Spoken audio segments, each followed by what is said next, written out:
بسم الله الحمد لله ثم الصلاة والسلام على رسول الله وبعد. waxaan meeshaan ku soo booqnay maamuluul oo aan xogteeda ka helnay baraha bulshada oo xaqiiqdii xogtaas markaan akhrinay aan ku fikirnay inaan xaqiiqda dhabta ah aan soo aragno oo tabanaysay cadaalad darro ay ka sheegatay inaan xaqiiqada soo aragno. waxaan dhageysanay maamada iyo arrimaha ay ka hadlaysay. waxaa haddii ilaahay yiraahdo maalinta berita ah ka howlgali doonaa maamada iyo wiilkeeda oo sida ay sheegtay xabsiga ku jiro in aan cadaalad u raadino oo aan hubino laamaha cadaaladda inay hawsha sida loo sheegay ay u jirto iyo in kale.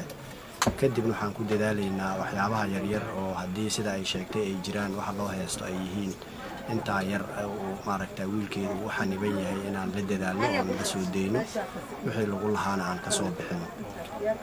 dalkeeni guud ahaan cadaaladiisa gacan amaanay ku jirtaa.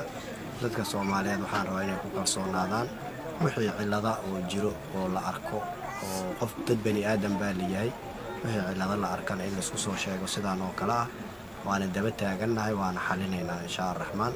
qaranka Soomaaliyeed iyo dawladda Soomaaliyeed waxay daba taagan yihiin ay xaqiijinayaan muwaadin walba oo Soomaali inuu cadaalad helo. cadaaladda